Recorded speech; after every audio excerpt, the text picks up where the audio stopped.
All right, everybody. Welcome back to the Old World Show with Will Tanner. Today we have on Gregory Treat, who's been on the show before, but many of y'all, particularly if you're listening somewhere like YouTube or Spotify, might not have heard him before because that was on the Substack. So, Greg, could you introduce yourself and introduce what you do and then why that'll be relevant to why what you do is relevant, to this discussion of the Virginia Gentry and the Cursus Honorum they used to develop themselves into a leadership class? Absolutely. Yeah. So my name is Gregory Treat. I'm an attorney. I'm licensed in Texas and I do estate planning and trust work out there. And then kind of beyond the state of Texas, I do family governance and business succession consulting. So when you have a family owned business or a family that is trying to perpetuate itself, that has some kind of vision, some kind of ethic, then they need a different set. There's nothing illegal about that. There's nothing that's difficult about like it's not even difficult legal work to do. Actually, it's just very different from the standardized templates, kind of the off the shelf boilerplate that you're going to be handed. Those all assume that you must want to maximize your cash and spend your children's inheritance and die with nothing, right? Like that's what else could a modern American citizen to the extent that American citizen is not too parochial in these degraded times. What else could somebody want? And so if someone has the desire of, hey, I want to pass something down to my children, I want to really, in many ways, get the same kinds of outcomes. And I should note, these are universal human desires. There's always people who want this, and in many ways, I think they're the best of us. And so I work with families that are pursuing that noble goal.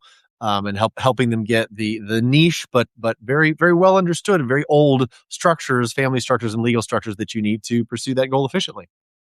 Great. I think that'll be the perfect background for this discussion and bringing some, insightful thoughts about how this history is relevant. Because what I wanted to discuss with you today is kind of two concepts. One is this way, which I'll describe in a moment for those listening, that the Virginians developed themselves into, I think, a real aristocracy in that they were the best men and were a leadership class rather than just either or some insane combination of like plutocracy and bad behavior like we have today. They really did exemplify being the best men who ruled. And then in doing so, they separated themselves from other American oligarchies or would-be American aristocrats, even the ones that are remembered fondly, like the WASPs or to some extent the Southern planters, though they're, of course, not remembered as fondly, but by some people. In any case, the Virginians, I think, were different. And I want to discuss that and discuss why it's relevant in modernity, because you sent me over some stuff about flock cameras and that general concept that I think ties into the technocracy issue and why it's relevant. So to begin, for those listening, I'll just do a brief discussion of the Virginia Cursus Honorum, what I call it, to discuss how they molded themselves, because I think it'll be an interesting foundation for the discussion. So, as I discussed in the last episode I released on the Virginia Gentry, they really preserved their power by focusing on local politics that built into state politics and the state politics that built into national politics. And that was multiple steps up a ladder that got narrower and narrower the higher it went up, so that they would be developed at each step along it. And the base of this was the plantation, where a gentleman was judged by those around him, high or low, just everyone who passed by the quality of the tobacco leaf that he grew, because that was something you could see as you passed by his estate. You could look in and see if the house was kind of falling apart, if the outbuildings, importantly, were falling apart or dilapidated, if the tobacco leaf was high quality, or if there were worms grubbing along it.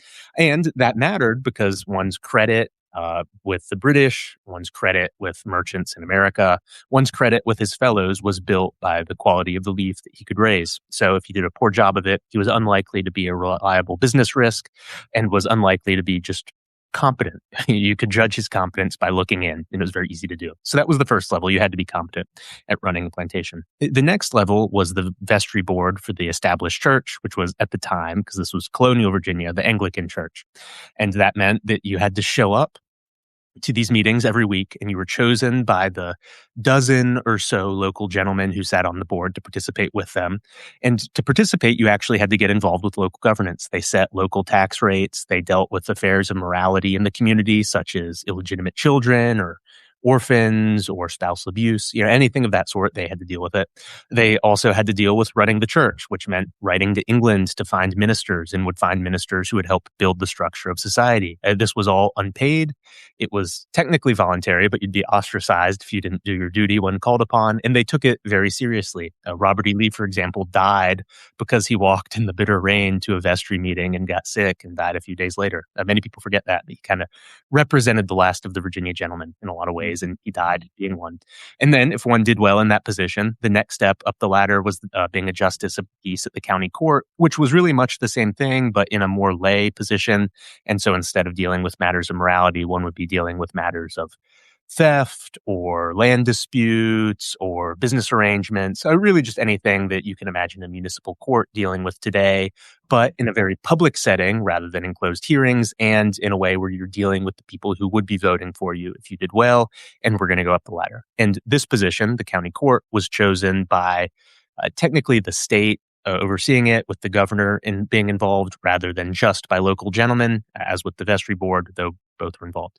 And then if one did well in those positions and kept doing well at managing the plantation as he did so, he could be chosen to run for the House of Burgesses. And that meant running an election where the local freeholders would all participate, which meant about 50% of the population. It was those who owned 50 acres or more, kind of as a general rule of thumb. So enough to produce a middle-class lifestyle if you worked hard and do so competently over time.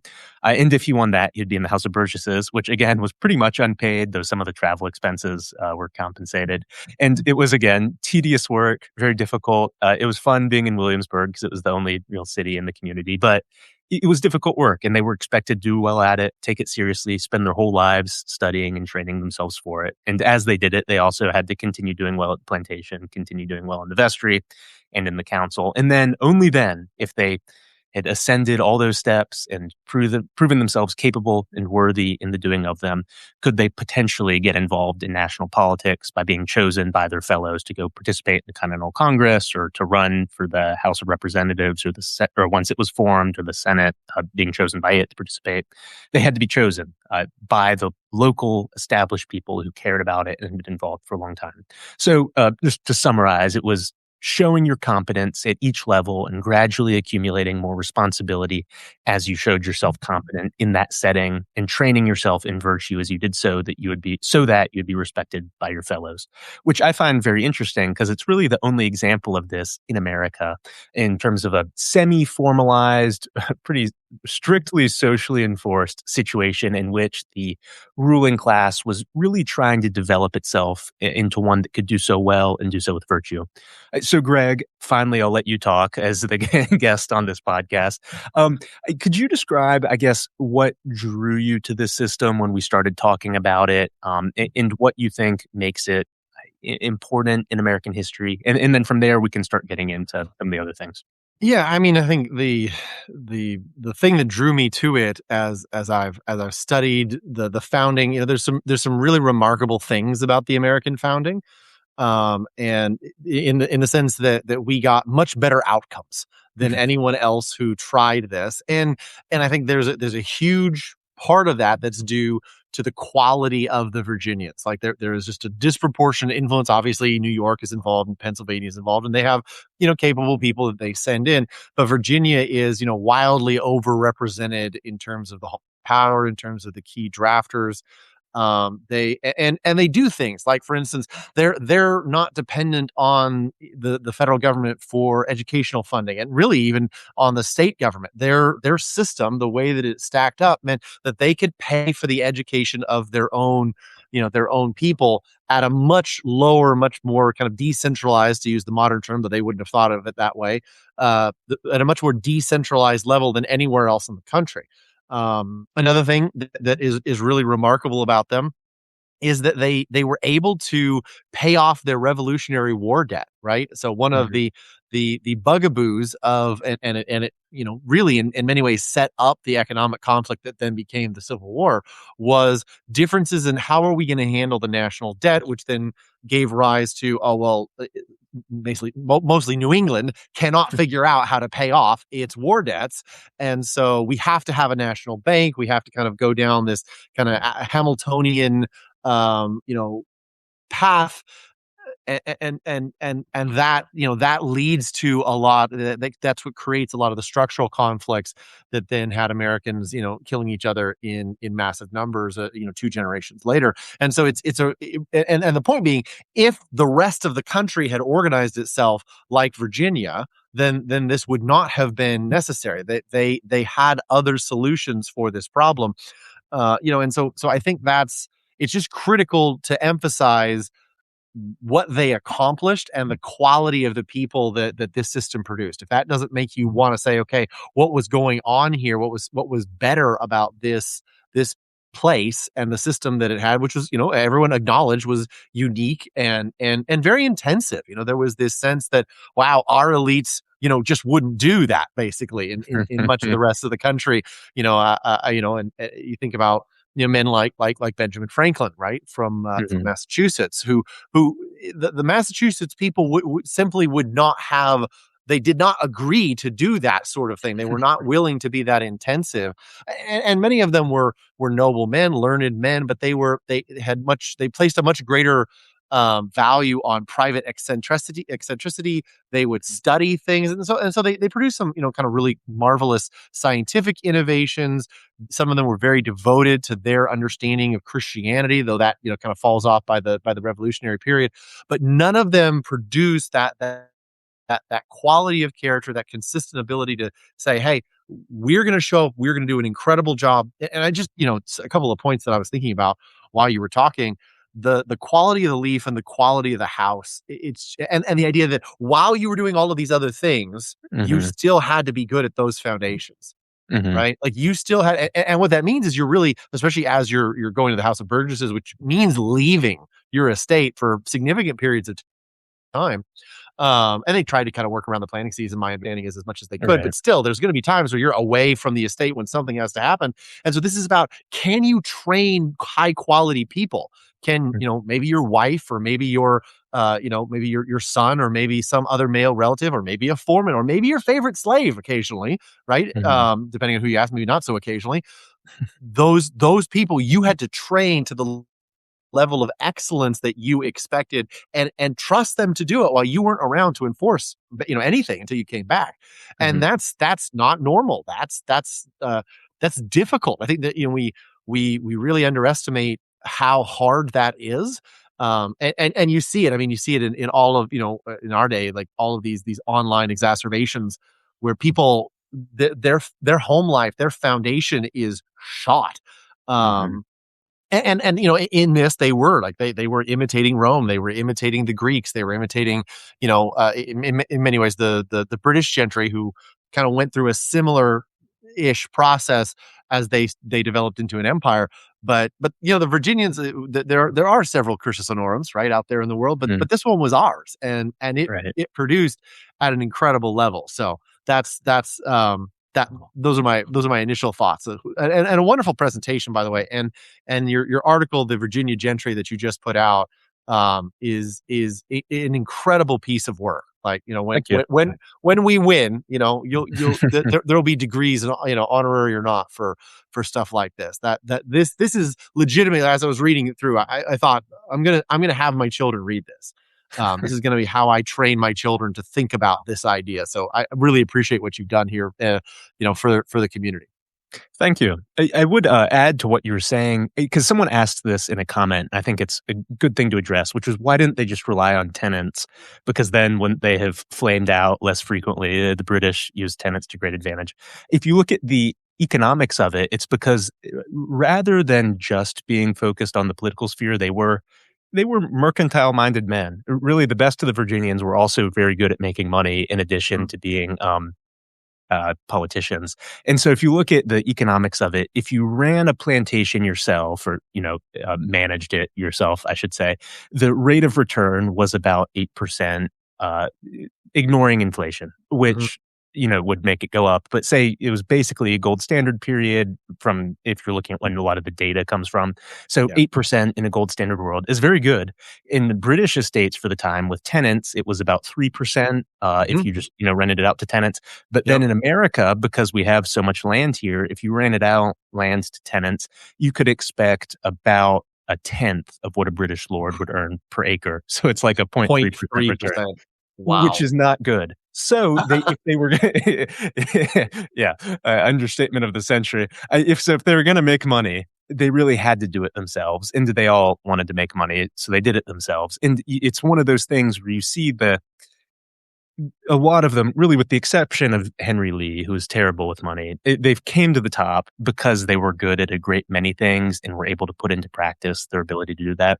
So there's this myth that they were rubes and they got ripped off by Hamilton with the debt situation, which isn't really what went on. In reality, they determined it was their duty to help bind the country together with this debt thing. And you have Arthur Lee, who is an interesting character in his own right, writing back about how they could speculate in Hamilton's securities and get one over on the Yankees by doing it, which I think he and William did to great advantage and made a lot of money doing, but the state wouldn't do. It's a side issue, but the myth of these people as rubes, particularly in financial matters, is largely incorrect. And it was that they had trained themselves to be very competent, which is what helped them so much. So to get into it and to get in our comparison of them with, say, the WASPs and some of these other groups, you recently had a really good podcast about the Romans and discussing the Cursus Honorum in Roman society.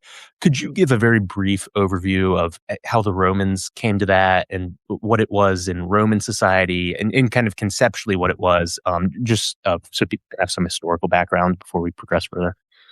Yeah, well, so happy to do that. My Latin is not as good as some people, you'll forgive me for when I try to pronounce these names, I'm not always the best. But yeah, so basically you had the Roman citizens, Rome, and this is critical in terms of things like, when Carthage, there's this famous scene where when Hannibal wins a big battle and he sends his brother back to Carthage, and they dump a big sack of golden rings, which are all the equestrian rings that they've taken, and it's like 8 gallons worth of golden rings that he dumps on the floor of Carthage. And Carthage is like, "Hey, we've won! Like we killed so many of their leadership class, we killed so many of their aristocrats. Like there's no way that Rome can come back from this." And so you have a situation in Rome where you've got a couple different ranks of families, but everyone that has, I don't know how in depth you want to go in this. There's these older patrician families that are kind of like the first 100 families allegedly that Romulus recruited, and then there's more families, the plebs, who through most of Roman history they're as old and as aristocratic really as anyone, but there's kind of there's definitely a social difference between them. So everyone has to serve in the military. That's kind of the first step. You got to go serve in the military. And, it's one of those interesting things to think about, the difference between the Virginia Cursus Honorum and the Roman Cursus Honorum, right? Where the Mhm. foundational thing was you had to be a good plantation, you had to be a good farmer, you had to be a good tobacco farmer. Whereas Rome, it was you had to be good, you had to be in military service.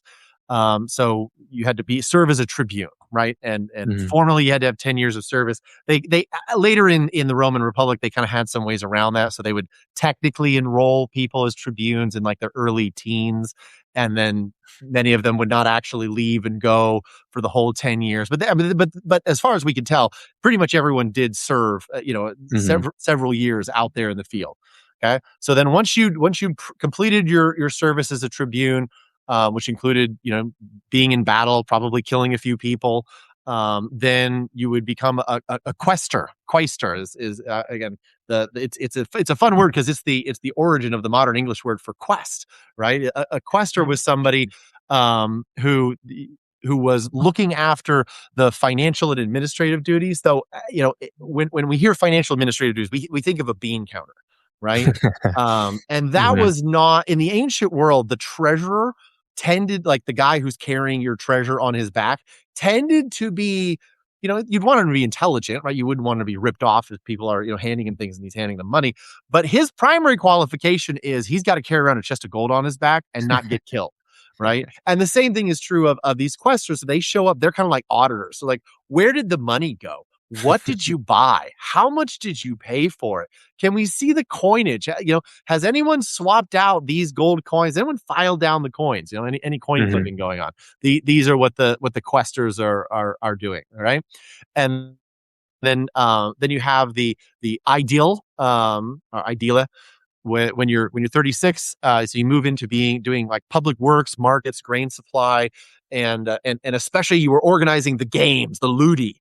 One of the interesting things about the Roman Cursus Honorum is it was inseparable from the families. So Hmm. when you were the ideal, then your family was expected to contribute their private money to help the games be grand and glorious, and to look cool, and for everyone to think well of Rome, but also think well of you as a person who's doing that.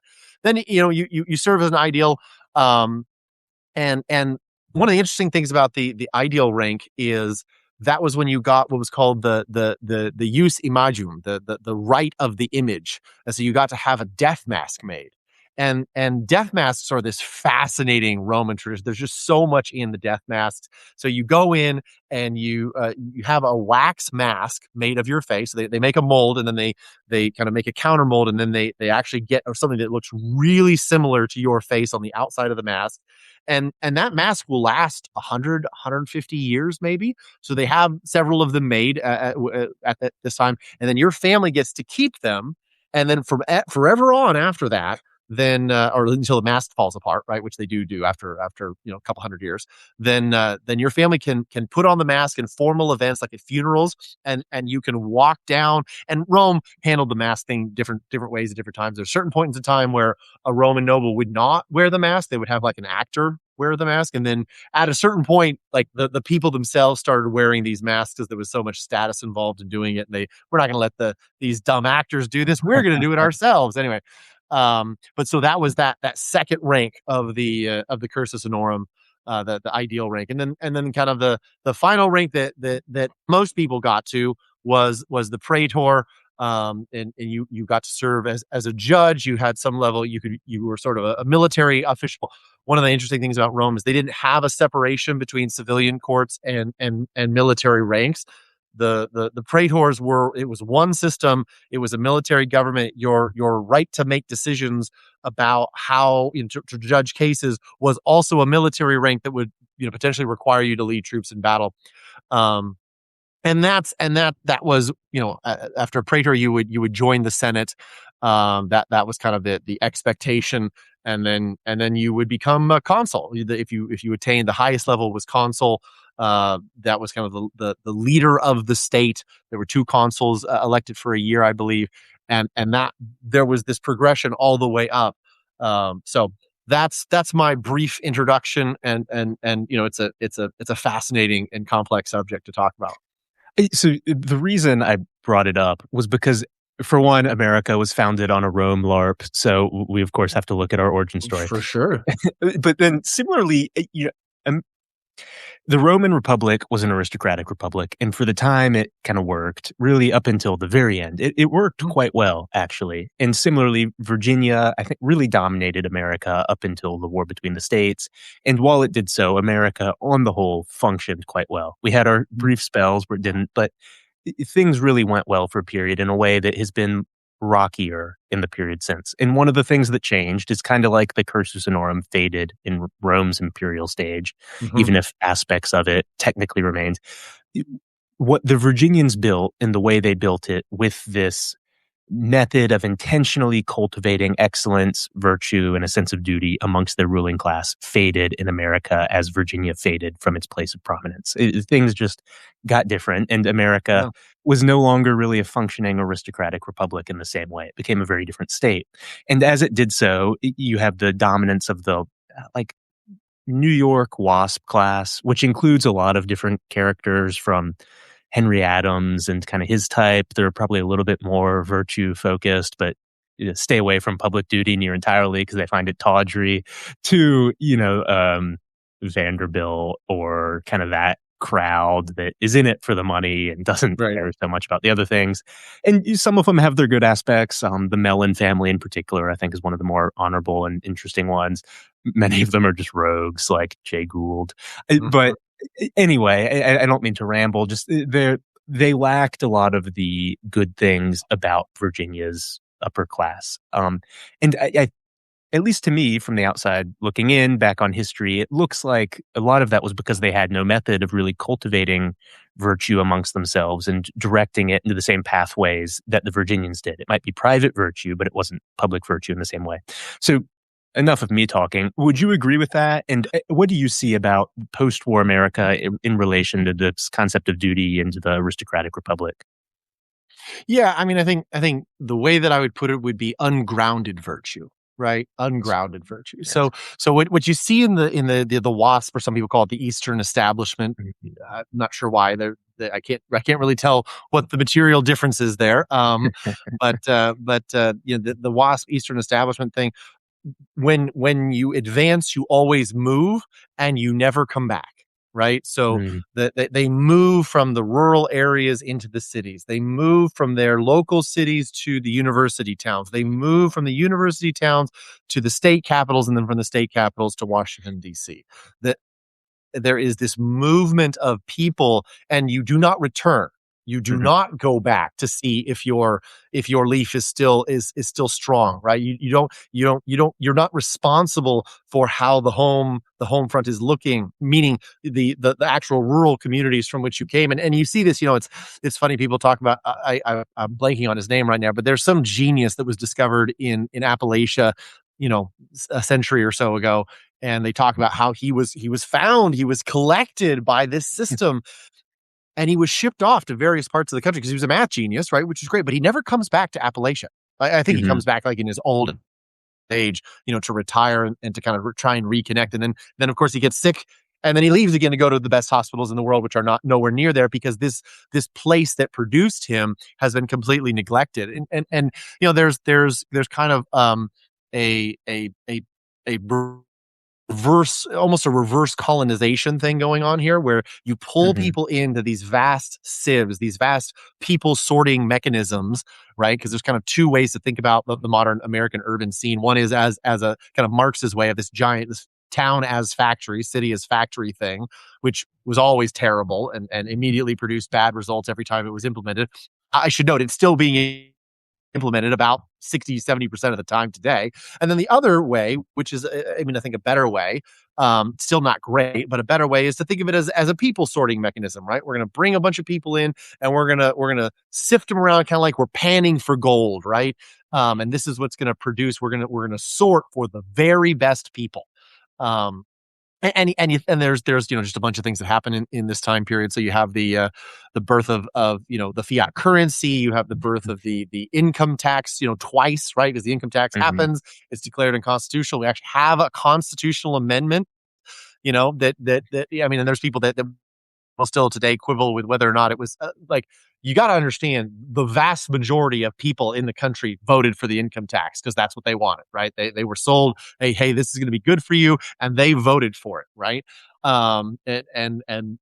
And that says something about where the country was and where it was going. One of the consequences of that is you had a bunch of established WASP families who were kind of newly wealthy, robber barons or close associates, many of them, who say, what are we going to do? We're going to put our money into trusts. And you get this grand Mhm. explosion of trusts, and kind of the birth of the American trust form, which is, the legal form that I practice. And so I'm fond of those people, and kind of what they produced, even if they're, it was terrible for the country. But so when you have a trust, you have to have, in order to have a separation between a person and the terms of the trust, in order for the trust to stand on its own as its own legal document, it has its own legal person, if you will. Person is not exactly the right term, but we'll go with it.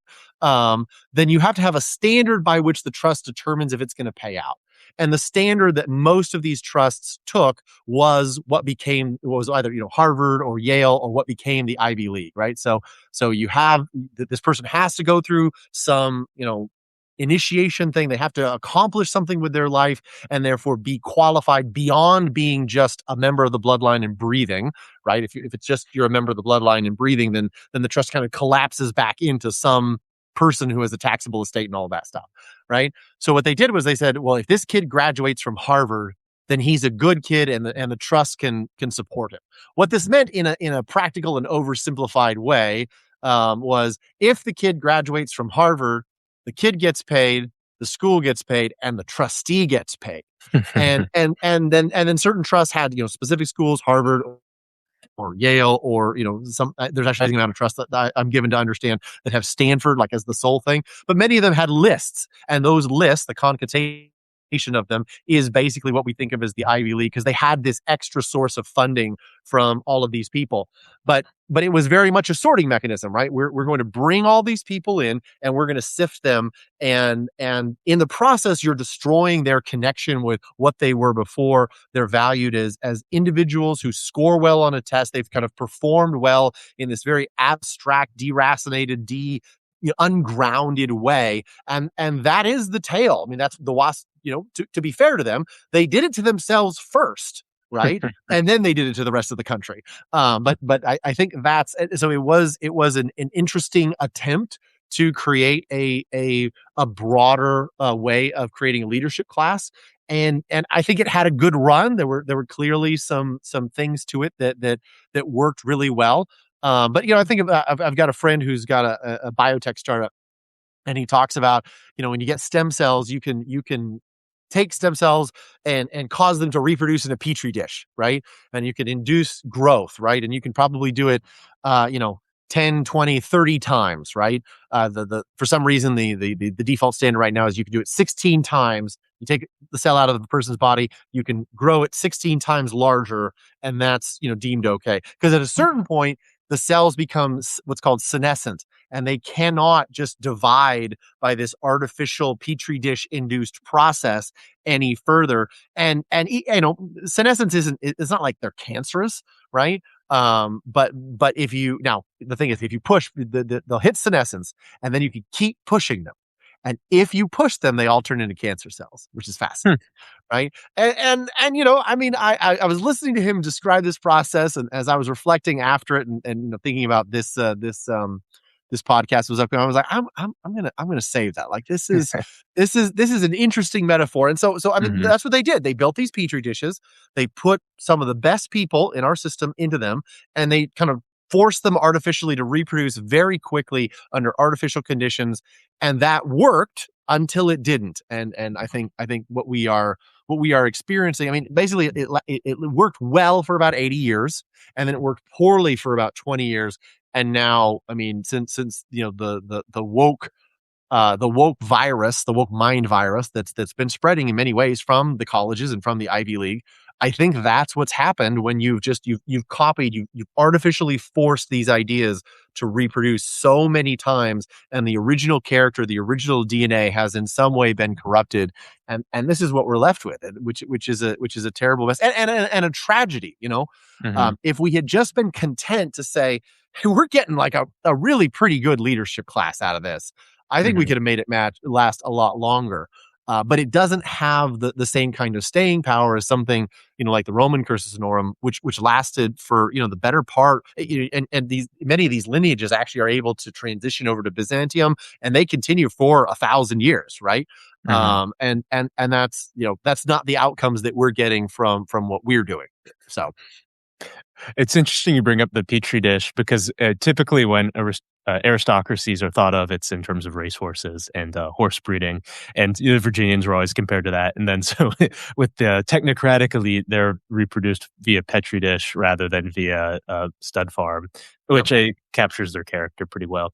Which leads into the big thing that I thought would be good for us to discuss based on what you said over yesterday, which is the technocratic elite and the way in which this system has failed, both in terms of the people it produces, which is pretty obvious, but also the spirit it produces, which, as exemplified by a lot of the trust companies, was that you could hand things off to a irresponsible manager, and because they were in a managerial position, somehow that would work out and not go the way it should have been expected to go, which was a lack of direct oversight leading to ultimate implosion and catastrophe.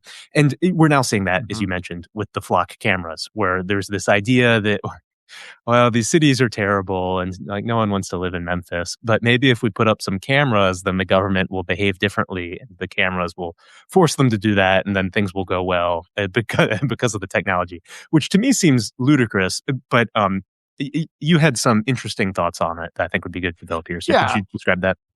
for sure. Yeah, I mean, I think the first thing to recognize is that, and you put this admirably in your article. Actually, for those of you who have, and for those of the audience that haven't read, that don't read everything that comes out of your excellent Substack, would you give just a brief summary of the South Africanization and surveillance technology article, just so that, because that context is important for the thing that I want to say. Yeah. So one of the things I discuss a lot for those who are just listening to this on YouTube is the idea of South Africanization, which put very, very briefly is just the idea that a decline in state functionality or state capacity, which is the ability to provide services, is paired with anarcho-tyranny, which is the idea that criminals can get away with more or less whatever they want because of an attitude from the state, kind of tolerating them and often encouraging them, whereas average people are ground under the heel of bureaucratic tyranny, typically through tax and regulatory law, because the state wants to extract as much from them as possible. And the combined effect of those attitudes paired with the general um, ideological drift of the state is towards one of just grinding total failure where the state does everything it ought not do and does nothing that it ought do.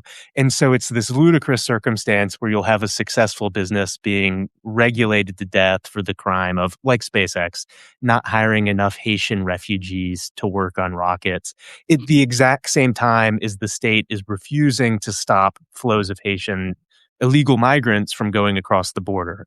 Like both of those things were happening at once during the Biden administration, which is really just a perfect encapsulation in one very small specific sliver of this general societal problem. And there's this idea amongst many kind of on the internet right side of things, people who like Singapore a bunch, which I find Singapore interesting, but it has its flaws as well, that if we put up these flock cameras, which track cars going everywhere and really put human movement into a searchable database for law enforcement authorities, that will force the police to act. And so, whereas right now we have anarcho-tyranny in our cities, we'll get the total fixing of that because they'll be able to track stolen cars or something, which to me seems just ridiculous because they already know who the criminals are. Most crime is committed by recidivists. So if you if you already have someone who's been arrested 15 times, often on security camera because it's on the subway or whatever, having a camera up on a street corner catching them committing yet another crime isn't going to do anything because the elite, the political elite, has no interest in solving the crime problem. And so even if they're caught, they'll just be released. Whereas it will provide them with a very large database of petty infractions that normal people have committed that they can be fined for, and the extraction regime can continue regardless. So far from these cameras and kind of the attendant AI panopticon fixing the South Africanization problem, it will just make it worse, is the central thesis of that article. And a very good thesis. So with that as the backdrop, the question that I want to pose for people is: under what circumstances, with what kind of person would having the flock cameras set up actually fix anything? Right? Because basically, what we're doing here is we're kind of creating kingships. We are already, like, when you think about, there was a story that broke the I'll get to the story that broke in a minute. You think about the power that's involved in somebody sitting in a flock camera, VP position, just to, pull a position out of thin air without completely unconnected to what we'll talk about in a second. You think about the power of somebody who has the login rights, who has the access rights to go in and look at cameras in thousands of places all over the country, where you've got one guy sitting at a desk and he's got, root level access. And technology is kind of creating more and more of these powerful positions. I think many people, they think the problem is, well, we don't have some one person who can act on that and do, they can do something, right? And the problem is that doesn't understand how people become elites in our system. Like, what is it they're there for? There's this old phrase in Presbyterian apologetics called, "What you win them with is what you'll win them to." do, right?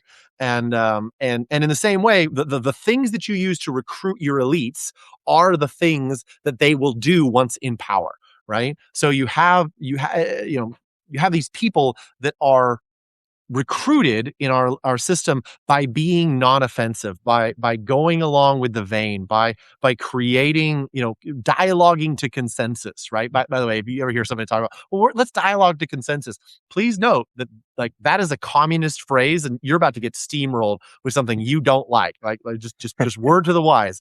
That is an incantation that they are using to signal to other people in the room that are in the know, hey, I'm one of the special people, you should agree with me.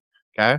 And just in general, when you hear their proposal, right? The time I remember the one time that I actually heard dialogue to consensus in person.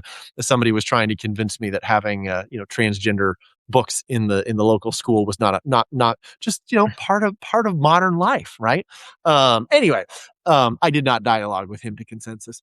So but let's think about, so what kind of person would be needed to sit in that seat and do what you want them to do? Well, they'd have to be somebody that has high moral character, that cares about their external reputation, that has something to lose, right? That is in some way incentivized to take direct public action, that somebody that can benefit from taking direct public action, right? That they've got to have a way not just to be protected, but to actually, for it to gain them something, for their an increase in their reputation. Or, I mean, this is why, Nick Shirley is the person who breaks all the stories, because he has a business model on YouTube where if he breaks the story, he gets, millions of clicks, right? He gets millions of views. He's incentivized to do that. No one in our managerial system is incentivized to use that power in an appropriate way, right? Instead, what we have is the story that broke recently. There was a VP of flock cameras that was apparently logging into cameras that had visibility of, junior high girls' gym classes, right? And that was what he liked to do. Okay. And as far as I know, that man is still walking around breathing free air, which is amazing to me. But I'm not going to mention his name because I don't want to be responsible for when the right thing is eventually done there. But you think about that guy, that's the character of the person that's sitting in that seat. And I have these conversations with people all the time, in the legacy business that I work in. One of the things people struggle with is, well, do I have the right to train my own children? Do I have the right to be in charge? Like, is that okay? And I'm like, who do you want to economically disciple your children? You think the middle manager of the local, faking gay corporation who's, watching porn and sleeping around, or the the elder manager who has they're calling now work harems of younger women. And just, parenthetically, if you think that those work harems do not turn sexual, basically whenever the older guy feels like risking it, you're out of your mind. Like there is an unbelievable amount of sexual immorality, of theft, of just incredibly immoral behavior, things that destroy households and destroy lives and destroy your ability to be a good and decent human being. And then you give that guy access to every single junior high school, girls' gym class in the country, and you expect him to not. That's the moment where he's going to discover just this overwhelming amount of internal moral character and resist every temptation that he is given into, habitually for years. Like, you're out of your mind.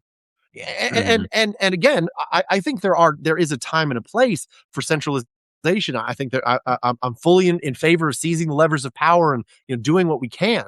But you have to understand the character. There's this old phrase: personnel is policy.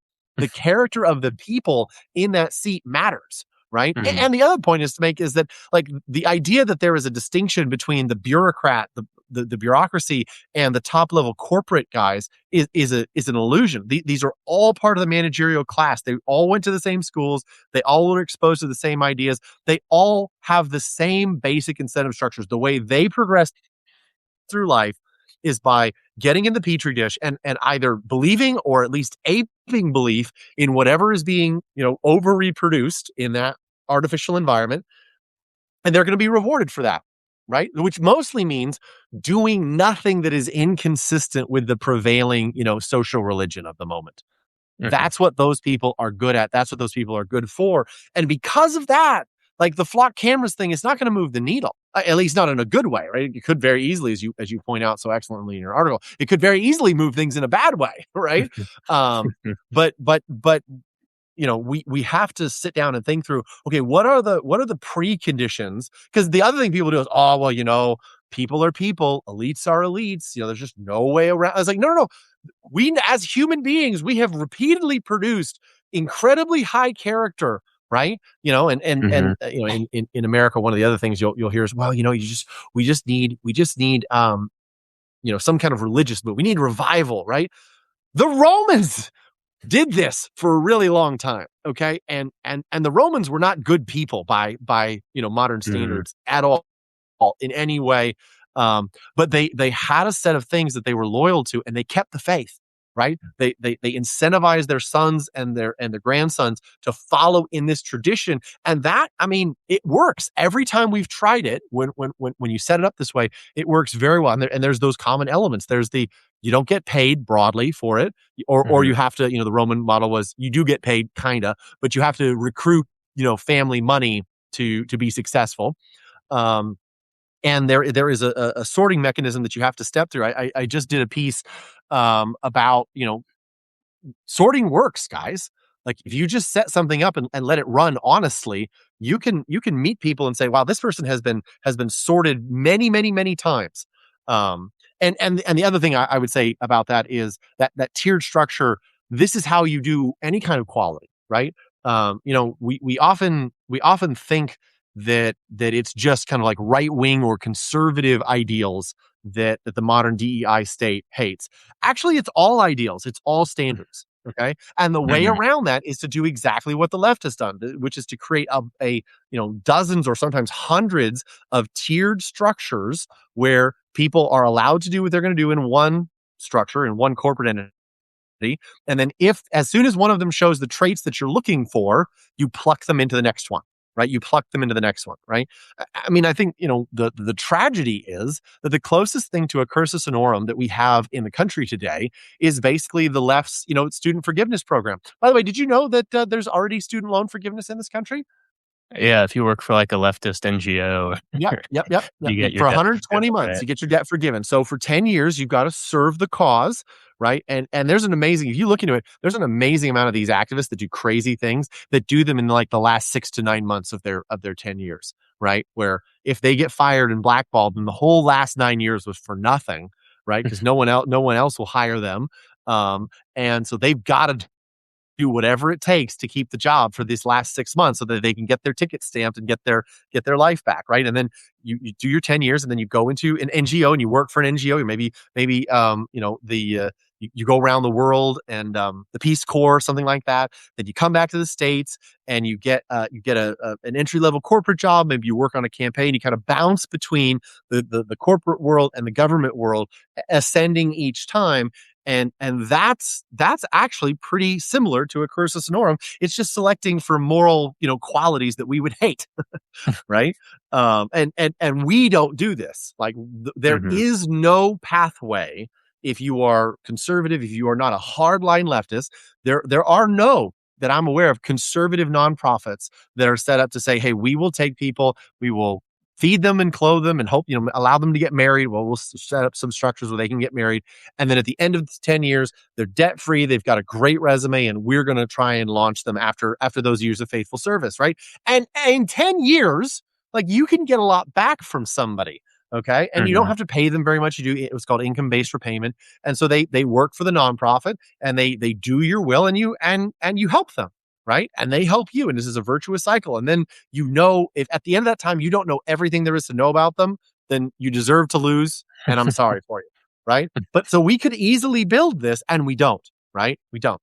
So I think that's one of the most interesting things about our situation right now is we don't have um that ability to say, how can we build these tiered structures? What we want to do is we want to just put everything into one box and have the one box create everything we want it to create, which is an overwhelming amount of cases illegal, right? You're gonna violate so many laws doing that, right? And not just the civil rights laws, but just a whole host. Like the way training people is not what organizations in the modern world are supposed to do. Certainly profit based organizations. They're supposed to use those people to maximize profit. If you have a development purpose, you have to figure out how to pull someone between organizations, because it's only between organizations that we can do things like, oh, we're going to pay you more. Oh, we're going to notice that you're better at this. Oh, we're going to, da da da da da da da. Right. So I think we would benefit so much from studying this, because I think in many ways, I don't know how much time you have left. We find ourselves in a position where there is very little ability to cooperate beyond the kind of the nuclear family. Mhm. And there's a book that I've shared with a couple of people called "The Moral Basis of a Backward Society" by Edward Bancroft, and he goes through the economic consequences of what happens when you get to a place where people don't know how to cooperate between families, how to build larger organizations, and especially how to build tiers of organizations that are formally independent but are cooperating towards a common goal by participating in something like a Cursus Honorum. And I think that's where we find ourselves. And it's a difficult place to be. So, as someone who, like yourself, thinks about this in terms of like estate planning or kind of family continuity, have you seen anything that's interesting to you or that you think would be a good way to start rebuilding this?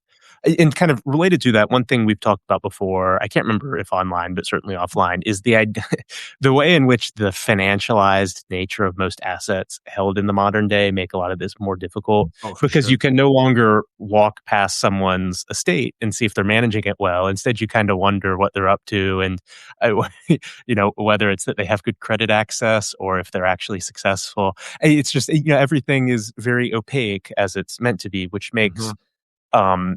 the initial snap judgment that was so useful in Virginian society, and to a certain extent in Roman society too, possible. And then from there, everything just gets worse because the further steps up the chain are even more difficult. So, have you seen anything that's, I don't want to say hopeful in this regard because it's not really quite the right term, but in what ways do you think this is applicable, or what attempts have you seen to make it applicable to families that are thinking about this in terms of continuity and power building? Yeah, I mean, I think number one, I don't know how much longer the era of free credit is going to last. I think I'm more and more hearing ideas like, well, maybe we need to have guarantors, maybe we need to have bonds, maybe we need to have some standards for access, right? Which the left always resists, greatly. Mhm. But I mean, the left is crashing every time we put leftists in charge of banks. They're going bankrupt, right? I mean, that's essentially what happened with Right. Silicon Valley Bank. Was you had a hardline leftist that didn't know anything about banking, and so literally, there was a government bureaucrat who comes by. One of the interesting things about banking is the shareholders, by law, are only allowed to meet once every 2 years, and the bureaucrat who's responsible for regulating you comes by every 3 months, right? So who really owns that business, which is fascinating.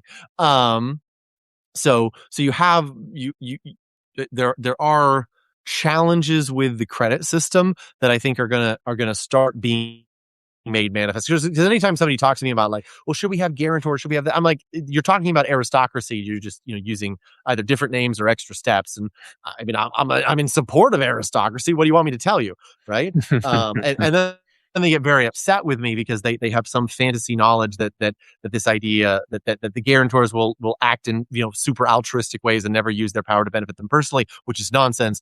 And so it's entirely possible that at some point enough people in some room will all believe that they need to do something that involves guarantors, and simultaneously be so uneducated about history that they will think that that's not reinstituting aristocracy, and so it might just happen, right? Like that's not out of the realm of possibility. And we just talk about like the sameness, like it's almost slopification, right? There's this scene in the New Testament where Christ says, go to the town and find the man of peace, right? Or go to the man of peace's house, something like this is supposed to be just a really easy thing.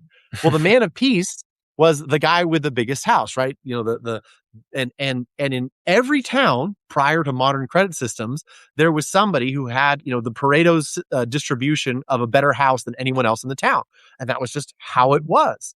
Hmm. Um, and so, yeah, and you're not allowed to do that in the modern world. It's what makes going. There's some really vibrant things happening in Latin America, for instance. And I think in many ways that it's because credit for real estate is constrained there.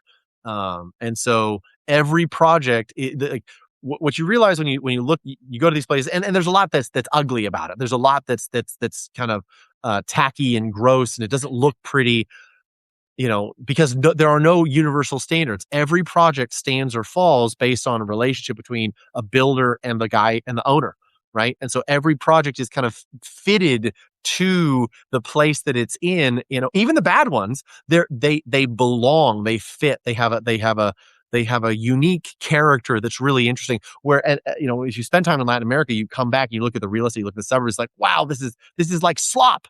Right. This is like AI slop. Everything seems the same. All of these houses, the houses are all the same, and they're slammed down into these different places. You have entire neighborhoods that are just boom, slammed down into a subdivision, regardless of whether or Hmm. not they belong there, regardless of whether or not their roofs make sense. I live in Texas.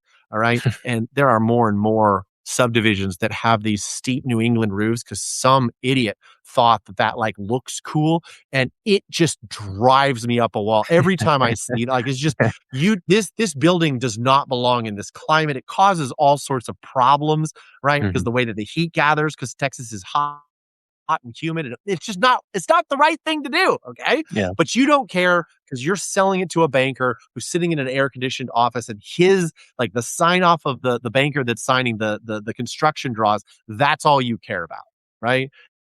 And we'll just force feed this slop to the poor consumer later, right? Or Hmm. not, right? As we run out of credit. But so I think there's a real world scenario where credit actually stops or changes in a way so that we don't have the free access to it, which would solve a great deal many of these problems. We would replace those problems with other problems.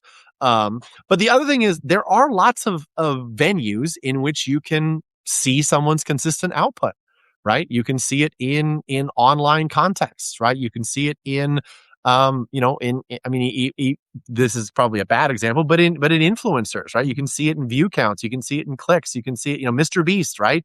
That he's got this incredible consistent output.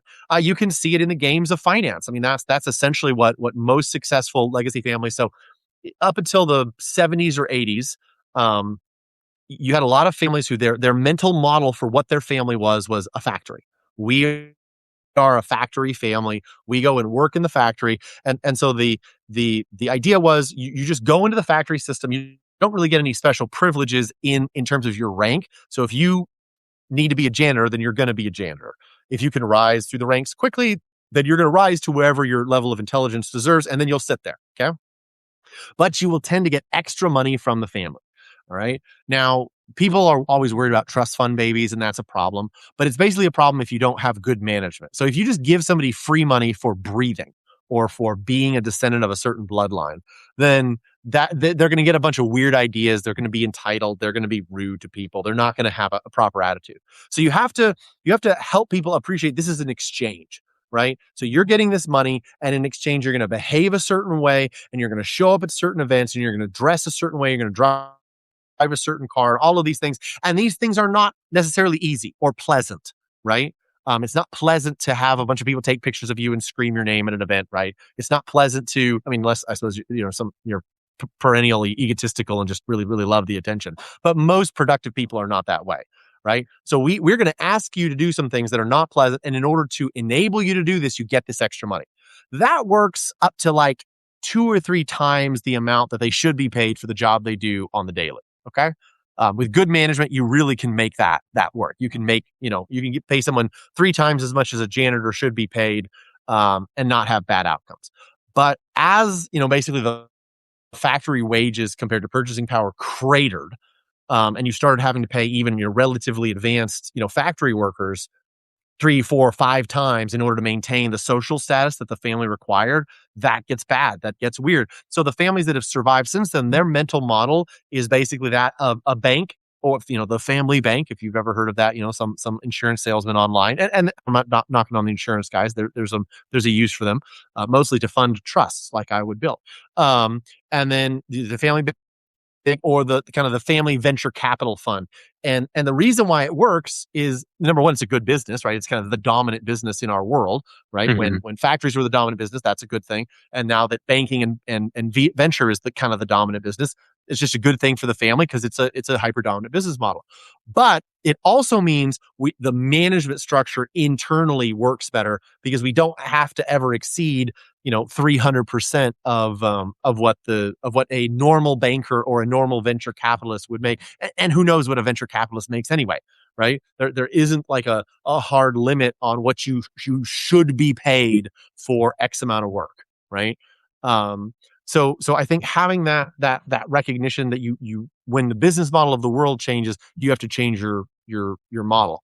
The other thing that I would say is, and I'm more and more optimistic about the social implications of AI. Actually, is I think that AI is going to be one of those places where the quality of your leaf is going to be very visible to people, right? And I mean, you see that, right? And you see that because I think basically everyone that I know is using some amount of AI in their content and their public speeches, in their business proposals, and the quality of what you're able to output while still using AI, as everyone will, as everyone must, is going to be like very obvious. Do you have high attention to detail? Do you have taste? Do you know what Hmm. this is supposed to be like? Because everyone has access to basically the same quality of land, right? Everyone has Hmm. access to basically the same quality of AI, or as near as makes no matter, right? I mean, we're rapidly approaching the point where you two more iterations and the frontier models will be able to do everything that a normal person does, and improvements beyond that seem to really be aimed at like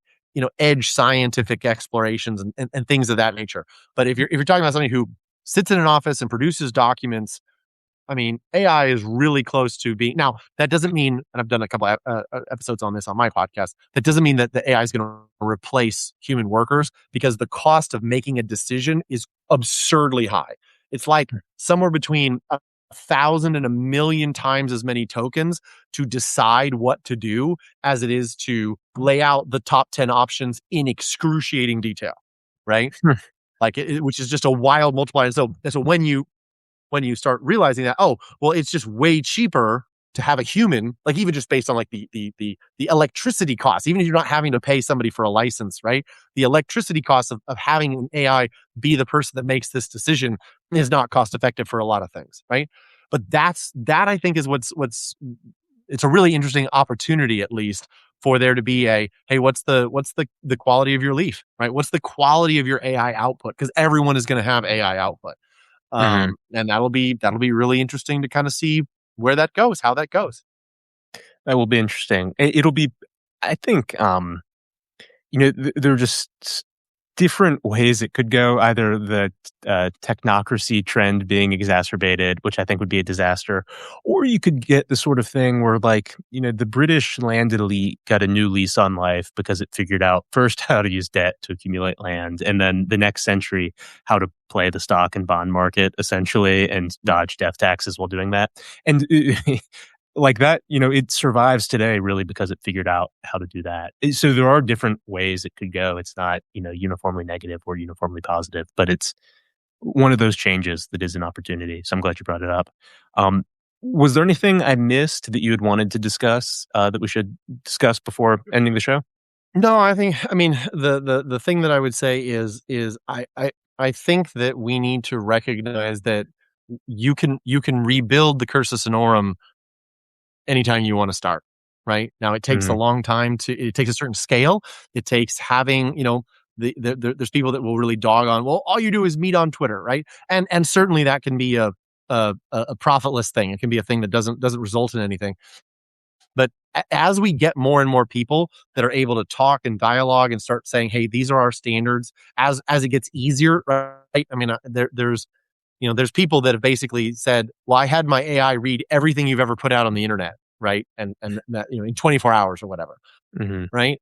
Um, I think that people are going to be able to start evaluating each other quicker.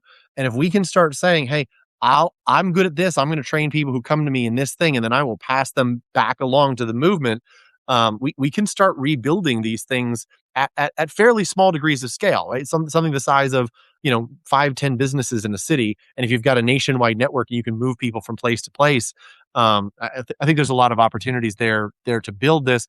And the reason why we don't do this is basically a spiritual problem, a social problem. Mhm. It's a defect in us that is the reason why we don't build this thing.